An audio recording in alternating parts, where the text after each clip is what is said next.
Hello everyone and welcome back to our channel. In today's video, I'll be showing you how to use Airtable as database in 2024. So Airtable is much more than just a spreadsheet. It can be used as a powerful database to manage structured data. So in this tutorial, I'll guide you on how to set up fields, maybe as an example, link records, and also organize your data efficiently. So make sure to stick by, let's dive right into this video and simply let's get started. Before we start with this video, make sure to watch us from now till the end so you have full experience. First, you'll need to go and open the browser. For me here, I'm using Brave. For you, you can use whatever you want.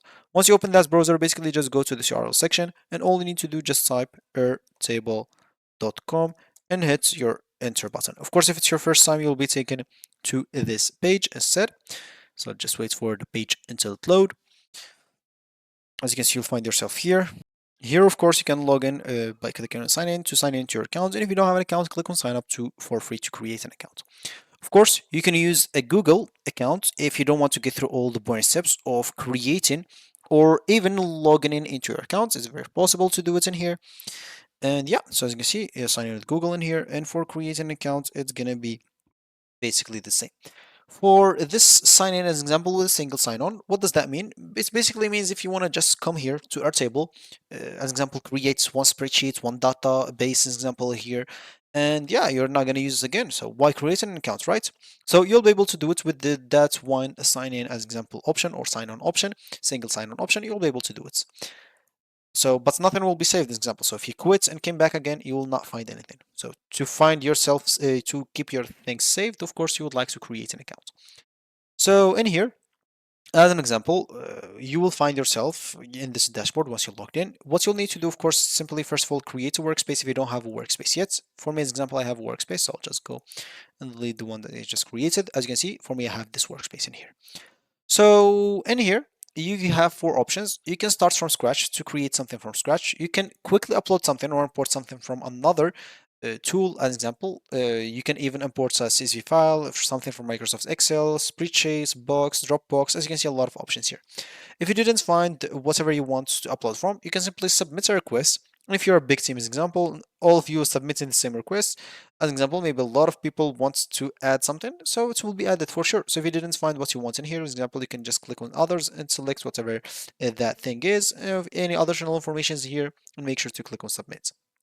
So other than that, you can start with the templates. So as you can see, they have multiple templates here to choose from. As you can see, you can click here and see all the template that they have. So let me just see as an example. So as you can see, they have templates for project management, for sales CRM, for content calendar, for product roadmap, for as an example, marketing templates like for sales and CRM, recruiting HR, finance and legal. As you can see, you can even load more categories like design and UX templates, IT operations, supply chain. As you can see, endless amount of template that you can choose from. You can even look for some database example templates. Why not? It's up to you to find it. You can even, as an example, let me just go scroll down to the bottom of the page. I guess, yeah, you can also connect some data as an example to create a database. So just click on connect to the data. And yeah, I'm already signed in for some reason. I don't know why they taking me here. But anyway, I'll just go back in here. So in here, of course, you can also connect your data as an example. So other than that, you can even create something, an app using AI. One of the apps that I created using AI in here is this one. So where is it? I guess it's this one, right? Let me just go and check. No, not this one. Let me just go and delete it. It's empty anyway. Yeah. So is this, I guess this management. This is the app. So no, this is just a template. So it's this project management for sure.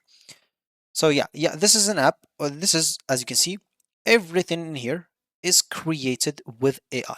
So with projects, tasks, assignments, team members, as you can see, everything here is created with AI. I did not create a single thing. So how to use this basically, it's going to be very, very simple. So let me just go back to the dashboard as an example. And here, all you need to do, just click on Start with AI and explain whatever you want to create. So, for example, I want to create maybe a database.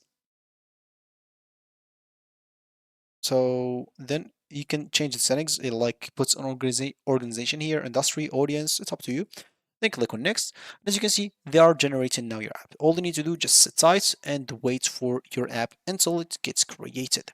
Should not take a lot of time. So an expected or an error, of course, it will I guess happen twice. This AI is still on that in beta, so it will happen like twice in here. So all you need to do just go and do it over. So create database, and now it should not happen. This problem should not happen occur again. So AI is still in, as you can see, yeah, it's creating now the database for me. As I said before, AI still this AI tool is still on beta, so you might have problem here and there. So, example, if you see everything here that you want, all you need to do is just click on Create App. If you want to add something like queries, reports, backups, add your own permissions, remove something, it's up to you to do it, and you can preview it. And if you like it, just go and click on Create the app. Once you do so, just wait like 20 seconds or so, and your app will be created. And once it's created, basically, you can simply now use it for as database, and you can go, of course, and start creating or set up your fields, link your records, and maybe organize your data. So it's up to you to do it. As an example, here you can click on add records on this field. As an example, here in tables, you can add whatever you want. On this table, as an example, add record as well. Here you find it just for records, for views. Of course, you can delete things that you may want. As example, you can also add things. So it's totally up to you to do whatever you want with that. So that's going to be it for me today. Thank you for watching, and I'll catch you in the next video. So goodbye.